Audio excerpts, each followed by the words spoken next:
52 reforms का target लिया है इस साल, 52 हफ्तों में 52 रिफॉर्म्स। तो रिफॉर्म्स को नंबरिंग कर रहे हैं, 1 2 3 4 5 6 7 8 9 तक अभी पहुंच रहे हैं इसमें। रिफॉर्म नंबर 5 चालू करते हैं। यह है सॉल्ट ट्रांसपोर्टेशन का। भारत सबसे बड़ा, one of the largest producer है सॉल्ट का, लेकिन रेलवे के पास इसका बहुत कम शेयर आता है। और उसके पीछे मेजर कारण क्या है वो सब स्टडी किए गए। सॉल्ट के प्रोड्यूसर्स के साथ, उनके ट्रांसपोर्टर्स के साथ बातचीत करके वो सब स्टडी किया कि सॉल्ट का रेलवे के पास क्यों आता। Out of 35 million ton, only about 9 million tons comes to railways. तो जो समझ में आया वो ये था कि सबसे बड़ी चीज़ है वैगन का डिज़ाइन सॉल्ट के लिए अप्रोप्रिएट नहीं है। दूसरा, ओपन वैगन रहता है, अगर उसके ऊपर तारपुलिन लगाएं तो तारपुलिन लगाने के बावजूद भी पानी अंदर चला ही जाता है, so that becomes a major problem. तीसरा फैक्टर आया कि मल्टीपल हैंडलिंग रहती है सॉल्ट की, उसके कारण लॉसेस होते हैं और काफ़ी सीरियस प्रॉब्लम्स आती है, कॉस्ट बढ़ जाती है। तो एक इसका सोल्यूशन निकला, काफ़ी स्टडी की, पहले एक एफआरपी का भी बनाया वैगन, और भी नई चीज़ें ट्राई की, और फाइनली जाके एक top loading side discharge, top loading side discharge अभी आपको वीडियो में दिखाएंगे, वैसा स्टेनलेस स्टील का वैगन फाइनली सक्सेसफुल हुआ। कई एक्सपेरिमेंट किए, उन एक्सपेरिमेंट्स में से फाइनल जो सक्सेस मिली वो मिली टॉप लोडिंग और साइड डिस्चार्ज वाले वैगन से।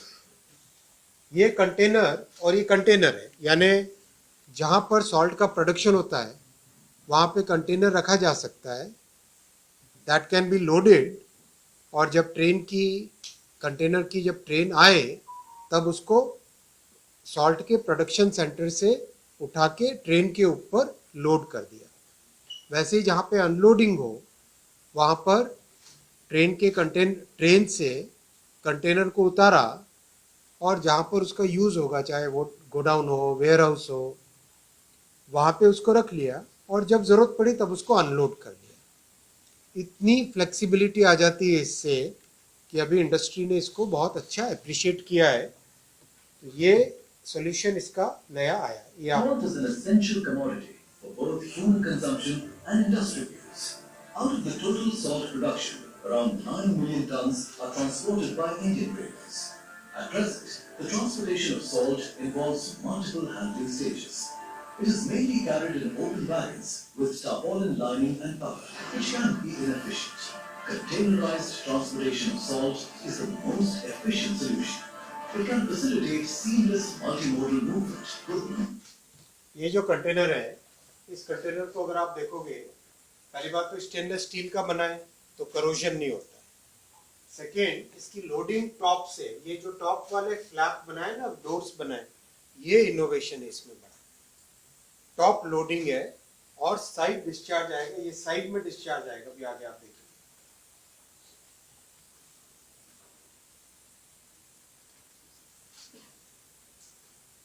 Salt is an essential commodity. आगे कर लो। Transportation of salt is the most efficient solution. Loading वाले It जगह can facilitate seamless multimodal, improving both efficiency and safety. Specially designed stainless steel containers equipped with features for easy loading and Top loading have the potential to revolutionize और ये side discharge. the country.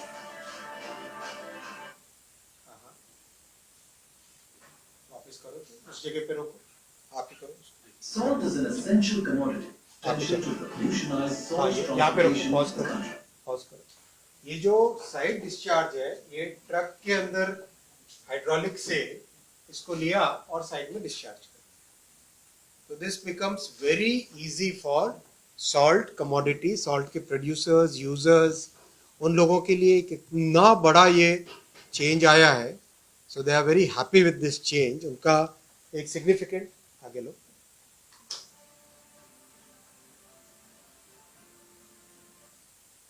Overall this is a major reform. बाकी जो flat rate वाले structure की तरफ बढ़ ही रहे हैं अभी सभी कमोडिटीज में, तो जैसा आपको पता है सीमेंट के बल्क में भी एक नया कंटेनर बनाया था which was a very major innovation, वो बड़ा रिफॉर्म था।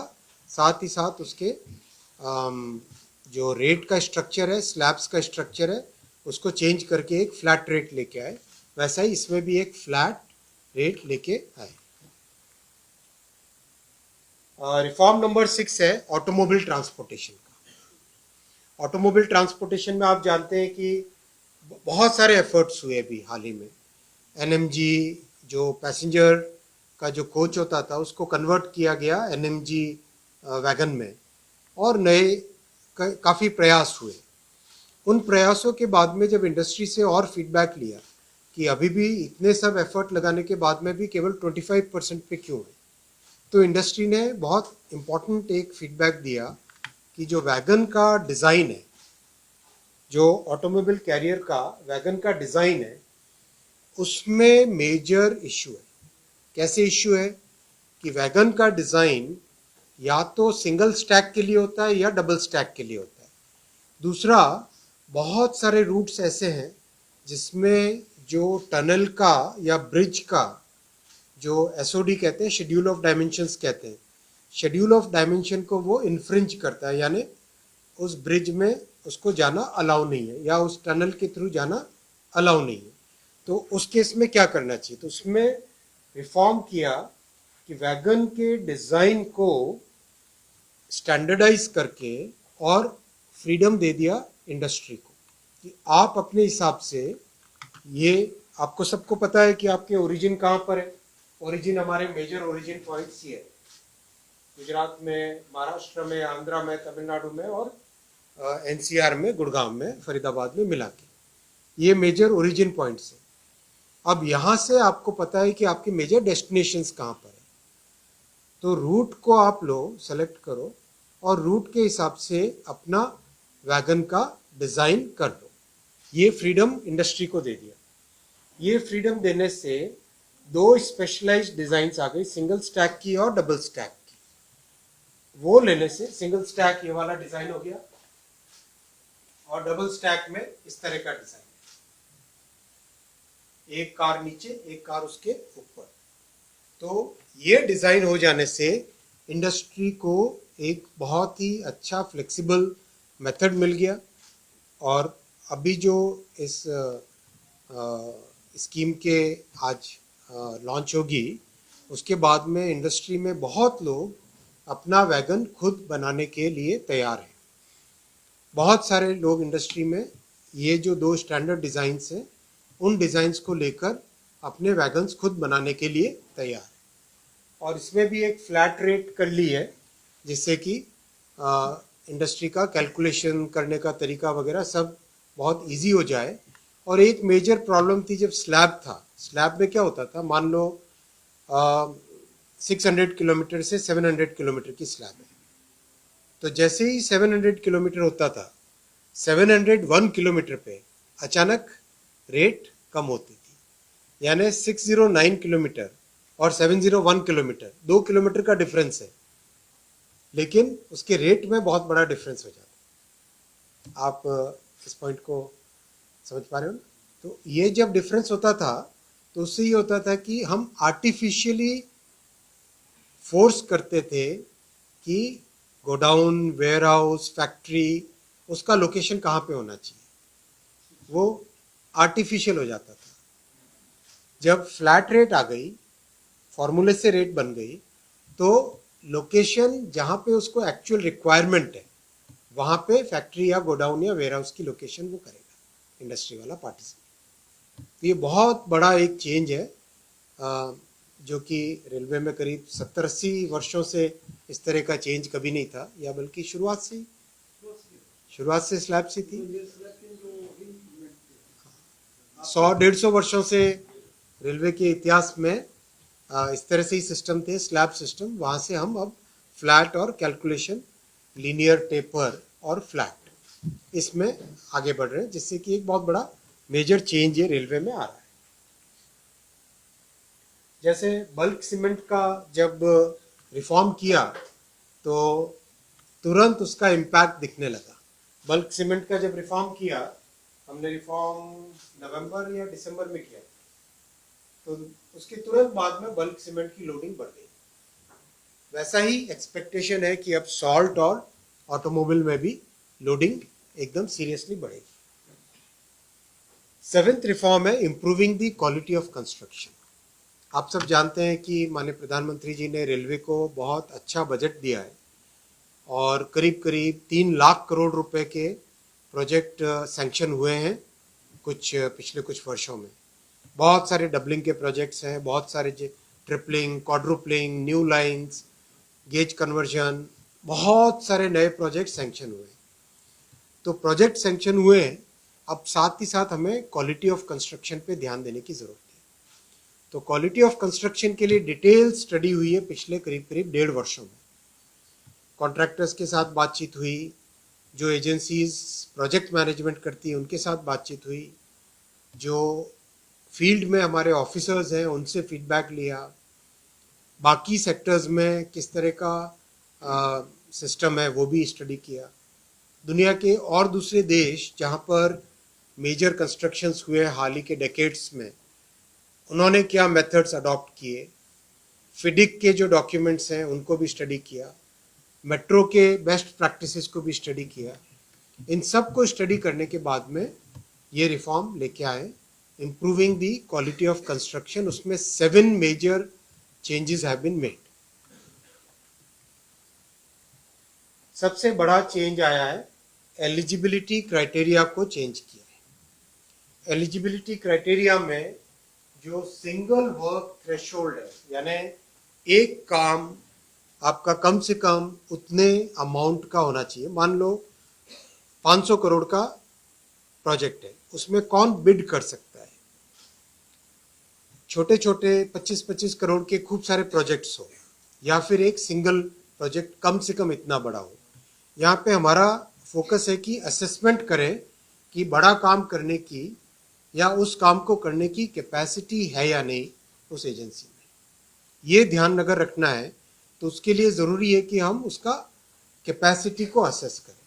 कैपेसिटी को असेस करने के लिए सिंगल वर्क कम से कम 50% ऑफ द प्रोजेक्ट होना चाहिए। ये उसमें नया एक चेंज लाएं, जो 35% था उसको 50% किया, यानी आपने बड़ा काम किया हुआ हो तभी आपको उससे बड़ा अपॉर्चुनिटी मिलेगी। अगर कैपेबिलिटी नहीं है तो उससे बड़ा काम नहीं कर सकते। ये एक इसका पहले का मीनिंग है। Second, similar nature of work. ये बहुत इंपॉर्टेंट है क्योंकि रेलवे बाकी हर एक सेक्टर की अपनी अपनी कॉम्प्लेक्सिटी होती है। पोर्ट सेक्टर की अपनी कॉम्प्लेक्सिटी है, एयरपोर्ट की अपनी कॉम्प्लेक्सिटी है, ट्रांसमिशन लाइन की अपनी कॉम्प्लेक्सिटी है, हाईवे की अपनी खुद की एक अलग नेचर है। तो हमें रेलवे का काम का एक्सपीरियंस मस्ट है। ये इसमें लेके आ रहे हैं कि कम से कम 20% एक्सपीरियंस आपका रेलवे का होना चाहिए, वरना रेलवे की कॉम्प्लेक्सिटी को लोग समझ नहीं पाते। जब डेडिकेटेड फ्रेट कॉरिडोर का डिले क्यों हुआ उसका एनालिसिस किया तो उसमें सबसे बड़ी चीज आई कि जो लोग रेलवे से जुड़े हुए नहीं थे उन कॉन्ट्रैक्टर्स ने काम लिया, और उनको जब समझ में आया कि इतना कॉम्प्लेक्स है रेलवे, तो वो लोग जो उन्होंने बिड के अमाउंट्स रखे थे पहले, वो टोटली अनरियलिस्टिक बिड के अमाउंट्स निकले। तो जब रेलवे का एक्सपीरियंस नहीं है और रेलवे के प्रोजेक्ट्स में उन्होंने बिड किया था तो वो प्रोजेक्ट्स को कर नहीं पाए और कई लंबे टाइम तक उसका खामियाजा रेलवे को और देश को भुगतना पड़ा। तो उस एक्सपीरियंस को देखते हुए minimum 20% similar nature of work लेके आए। और सिमिलर नेचर ऑफ वर्क में ये भी ध्यान रखा है कि सिग्नलिंग का काम सिग्नलिंग का होता है, वो ज़्यादा और ज़्यादा कॉम्प्लेक्स है। ओवरहेड इलेक्ट्रिकल का काम उससे लेस कॉम्प्लेक्स है। ट्रैक का काम कॉम्प्लेक्स है, लेकिन सिग्नलिंग, ओवरहेड और उससे कम लेवल का है। और नीचे जो बेस का काम है वो तो हाईवे जैसा काम है, सबसे सरल काम वो है। तो ये ध्यान में रखते हुए सिमिलर नेचर, अगर सिग्नलिंग का काम टेंडर है तो उसमें सिग्नलिंग का कम से कम 20% एक्सपीरियंस सिग्नलिंग से आना चाहिए। ये बहुत बड़ा चेंज है और इस चेंज के कारण ज़रूर आपके पास ये फीडबैक भी आ सकता है कि भाई इतना टफ क्यों किया, इतना डिफ़िकल्ट क्यों किया। लेकिन ये हमने बहुत कॉन्शियसली फैसला किया है कि अगर देश को ऐसा इंफ्रास्ट्रक्चर देना है जो अगले 100 वर्षों तक अच्छा रहे, तो उसके लिए बहुत ज़रूरी है कि हम अभी से वो स्टेप्स लें जिन स्टेप्स से कंस्ट्रक्शन की क्वालिटी सिग्निफिकेंटली इम्प्रूव। ये बहुत ज़रूरी है। इसमें क्रिटिसिज्म भी होएगा, हमें पता है कि इसमें बहुत लोग क्रिटिसाइज भी करेंगे कि आपने बहुत टाइट कर दिया सिलेक्शन प्रोसेस, लेकिन ये देश के लिए ज़रूरी है, इसलिए ये फैसला लिया गया है। तीसरा है बिड सिक्योरिटी। बिड सिक्योरिटी में ये था अप टू 2% होता था, तो कई बार केवल एक फ्रिवलस बिड डालने के लिए और हमारे सिस्टम में जिस तरह से लोगों के साथ बातचीत करके ईएमडी जो कहते हैं, जिसको बिड सिक्योरिटी का अमाउंट बहुत कम रख लेते थे, तो उससे दिक्कत होती थी। उससे बहुत सारी फ्रिवलस बिड्स आती थी और फिर कॉन्ट्रैक्टर कॉन्ट्रैक्ट लेने के बाद में किसी और को ढूंढता था कि भाई काम मैंने ले लिया, अब किसी और को दो। तो उस चीज़ को समाप्त करने के लिए फिक्स्ड कर दिया बिड सिक्योरिटी 2%। चौथा, ये तीसरा जो चेंज किया है ये बहुत इंपॉर्टेंट है, बिड कैपेसिटी मेजर करना, कि किसी फर्म के पास कितने लोग हैं, कितना उसके पास मशीन्स हैं, कितना काम उन्होंने पास्ट में किया है। अगर काम करने की क्षमता 100 की है और आज उनके हाथ में ऑलरेडी 110 के काम हैं, तो उसको बिड कैपेसिटी उसकी कंप्लीट हो गई। बिड कैपेसिटी कैलकुलेशन करने का सबसे पहले जो देश में रेलवे सेक्टर में इंट्रोड्यूस हुआ था वो मेट्रो में आया था।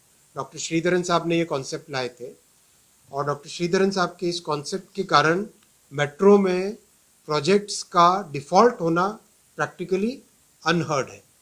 ये उनका बहुत अच्छा इनोवेशन था, तो इस इनोवेशन को अब हम रेलवे में स्टैंडर्ड कर रहे हैं। ये बहुत इम्पॉर्टेंट इनोवेशन है। ये दिल्ली मेट्रो में कई वर्षों पहले डॉक्टर श्रीधरन साहब इसको कॉन्सेप्ट को लेके आए थे, बिड कैपेसिटी का। इंटरनेशनली सब जगह फॉलो होता है।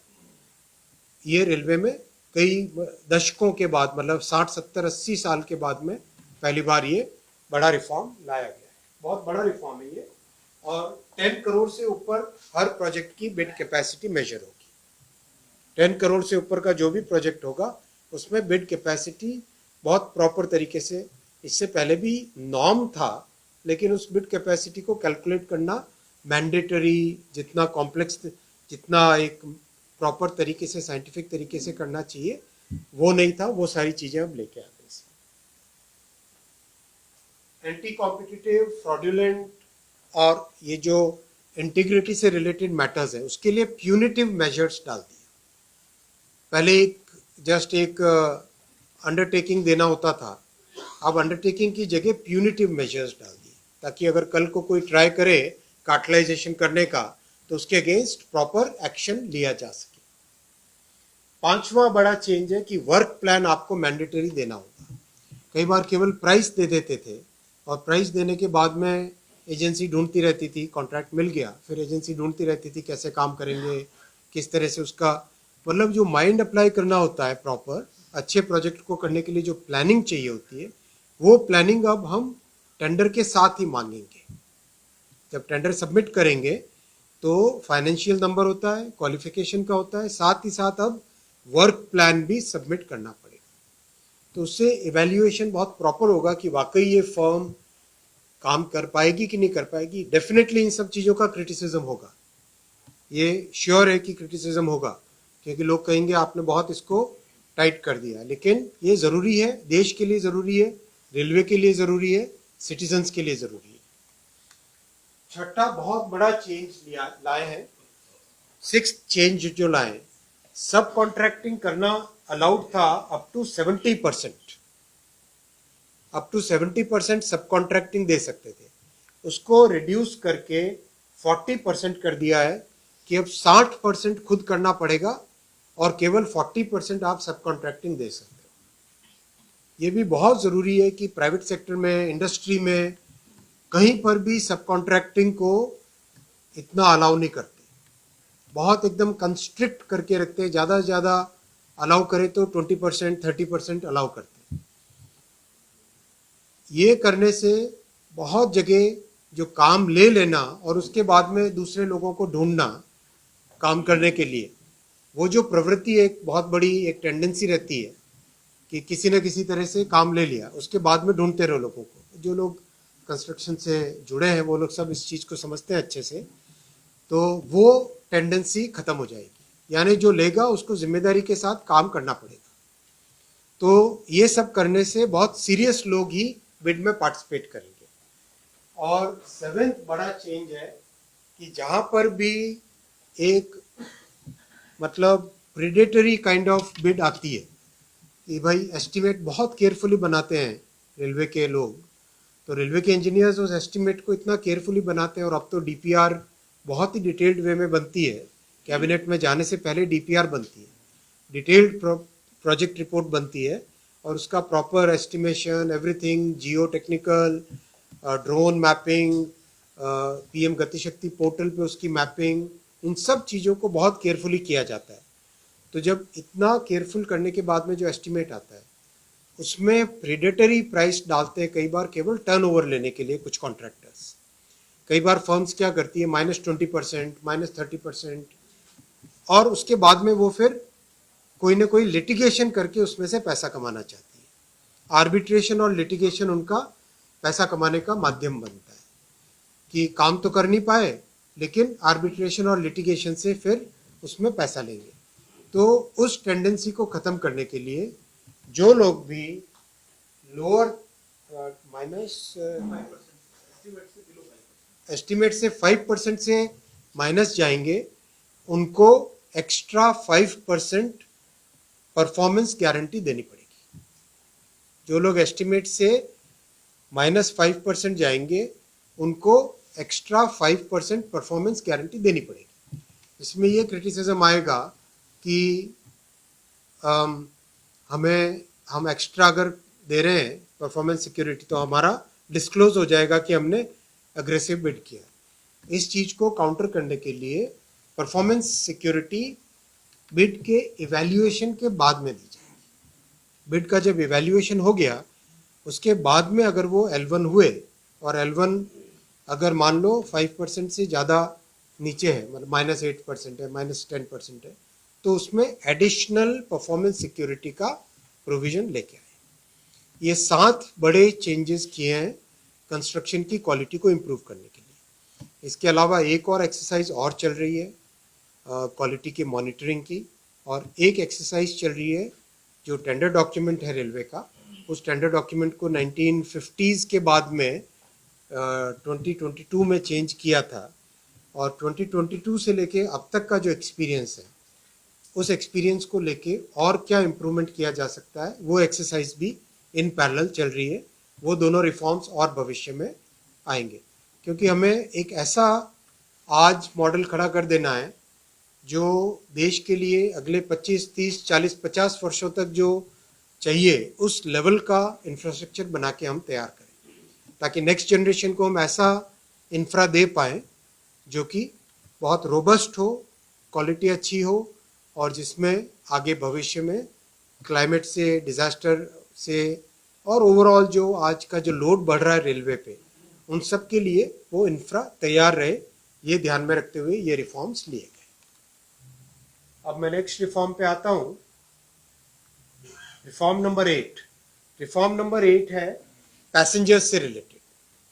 पैसेंजर्स से रिलेटेड में आप सब जानते हैं कि एक बड़ा वर्ग है जो कि टिकट्स को होर्डिंग करके बाद में ब्लैक में बेचने का काम करते हैं। ये एक बहुत बड़ा एक वर्ग है, और उसमें तत्काल में जो बुकिंग होती थी उसमें मैक्सिमम बॉट्स का यूज़ करके, फ्रॉडुलेंट सॉफ्टवेयर का यूज़ करके लगातार लोग ट्राई करते थे। उस चीज़ को एक बहुत कैंपेन बना के सबसे पहले हमने स्टार्ट किया, एक टेक्नोलॉजी लेके आए बॉट्स को डिटेक्ट करने की। बॉट्स को डिटेक्ट करने की टेक्नोलॉजी से सिग्निफिकेंट इम्प्रूवमेंट आया। करीब करीब 70% बॉट्स को डिटेक्ट कर पाए, क्योंकि पता चल जाता है आईपी एड्रेस कॉमन होता है और किस बिहेवियर एक कॉमन होता है। विद इन 1 सेकेंड कई सारे एक साथ रिक्वेस्ट आ जाते हैं, तो उससे काफ़ी कम हुआ, लेकिन उससे पूरा कम नहीं हुआ। उसके बाद में तत्काल में एक नई टेक्नोलॉजी लेके आए। उस टेक्नोलॉजी को इंट्रोड्यूस करने के बाद में जो एजेंट्स और टाउट्स एक सिग्निफिकेंट चंक पहले 1 मिनट में, पहले 30 सेकेंड्स में बुक कर लेते थे, वो बंद हुआ। उसके बाद में कंप्लीट डेटा एनालिसिस करके आईआरसीटीसी के अकाउंट्स जो हैं उसमें करीब 3 करोड़ अकाउंट फेक अकाउंट निकले। उन 3 करोड़ अकाउंट्स को समाप्त किया। 3 करोड़ फेक अकाउंट्स थे, 3 करोड़ अकाउंट्स व फेक अकाउंट्स। उन 3 करोड़ एक तरीके से एसआईआर हुई तो वो 3 करोड़ फेक अकाउंट्स को हटाया गया और उससे बहुत सिग्निफिकेंट चेंज है। तो आज करीब करीब तत्काल में और जो फर्स्ट आवर होता है जो बुकिंग का, उसमें एक सिग्निफिकेंट चंक जो इस तरह का था टाउट्स वाला, वो निकल चुका है। अभी भी और उसमें इम्प्रूवमेंट का स्कोप है। तो काफ़ी लोगों से चर्चा की और खासकर कई लोगों को आरपीएफ के माध्यम से और कॉमर्शियल डिपार्टमेंट के माध्यम से और कई जगह हमारे कार्यकर्ताओं के माध्यम से डिकॉय बना के भेजा और लोगों से, टाउट से, एजेंट से बातचीत की कि भाई तुम लोग अब क्या करते हो। तो उसमें जो पकड़ के आया, उसमें ये आया कि अभी हम ये रिस्क लेते हैं कि हम टिकट बुक कर लेते हैं और उसके बाद में अगर मान लो 5 टिकट, मान लो 10 टिकट बुक किए, 10 टिकट में से उनका अंदाज़ा ये रहता है कि 10 में से अगर 5 भी टिकट ब्लैक में बिक गए तो बाकी 5 को लास्ट में कैंसिल कर देंगे। तो इस तरह से उनकी कैलकुलेशन होती है। तो अब उसको कंट्रोल करने के लिए ये आज रिफॉर्म लाए जिससे कि जेन्युइन पैसेंजर्स को इसका बेनिफिट मिले। इसमें ये पुरानी बातें आपको बताई और ये भी आपको बताया कि चार्टिंग को 4 घंटे से चेंज करके 9 to 18 आवर्स कर दिया है, जिसका बहुत बड़ा बेनिफिट मिला। मान लो सोनीपत से दिल्ली आता था कोई व्यक्ति ट्रेन पकड़ने के लिए और लास्ट मिनट पे उसे टिकट अगर कंफर्म नहीं होता था तो बड़ी अनसर्टिनिटी होती थी, बड़ी परेशानी होती थी पैसेंजर्स को। तो इसमें ये रिफॉर्म करने से, ये रिफॉर्म लास्ट ईयर ही कर दिया था, इसको काउंट नहीं कर रहे, इस रिफॉर्म को करने से पैसेंजर्स में बड़ी एक सर्टेनिटी आई। चार्ट अगर 8 घंटे पहले से है तो व्यक्ति का कंफर्म हुआ तभी वो करे, नहीं तो ऑल्टरनेटिव रास्ता ढूंढता है। इन सब चीज़ों को ध्यान में रखते हुए ये रिफॉर्म किया है कि ये हमारा डिपार्चर टाइम है 8 घंटे पहले है तो कोई रिफंड परमिट नहीं करेंगे, क्योंकि ये जो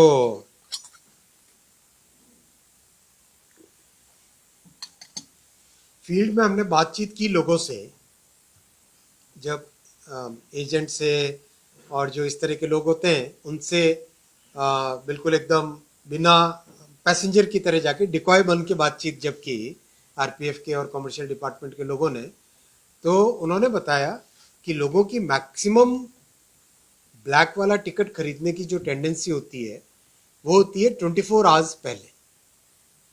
तब वो कोई भी प्राइस देने के लिए तैयार होता है ब्लैक का टिकट खरीदने के लिए।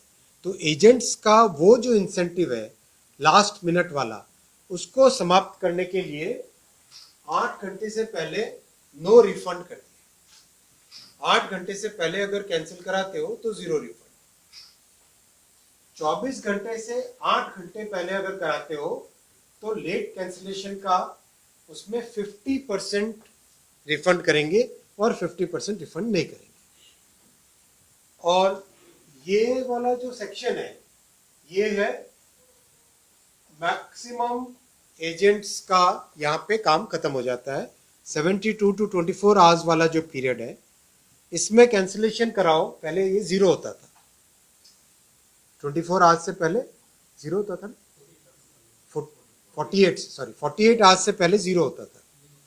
तो लोग 48 से जस्ट 1 घंटे पहले एजेंट अपना वो टिकट कैंसिल कर देते थे। तो इन सब स्टडी को ध्यान में रखते हुए ये लेके आए कि 72 to 24 आवर्स में 25% ऑफ द फेयर इंट्रोड्यूस किया, जो कि कैंसिलेशन का चार्ज रहेगा। और 72 आवर्स से पहले जेन्युइन पैसेंजर है जिसने अगर कैंसिल कराया है और अगर और भी कोई है तो उसमें नो डिडक्शन एक्सेप्ट दी जो एक मिनिमम जो जो चार्ज होता है मिनिमम टिकट के कैंसिलेशन का, वो रहेगा इसमें।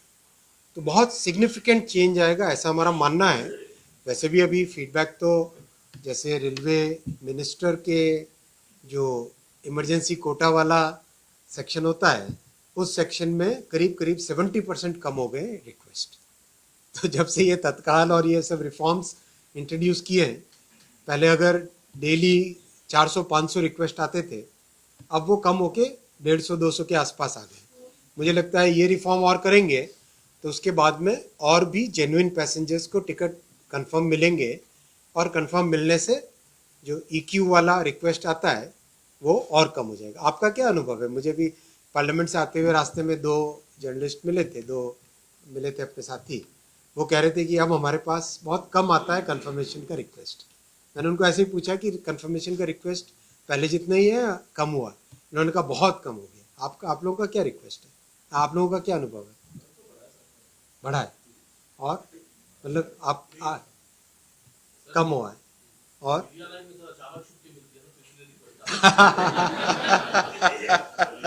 लास्ट मिनट में मिलती छुट्टी इसलिए विशेष ट्रेनों में अभी भी दिक्कत है ना, कुछ सेलेक्टेड ट्रेन। लेकिन पहले के कंपैरिजन में अगर ओवरऑल देखो तो मतलब हमारा अनुभव है कि कम हुआ। दूसरा रिफंड में बड़ा एक चेंज किया है कि पहले पुराने टाइम में मतलब अभी तक का जो सिस्टम है उसमें ये था कि कैंसिल करवाना है तो टर्मिनेटिंग स्टेशन पे ही कैंसिल करवा सकते हो।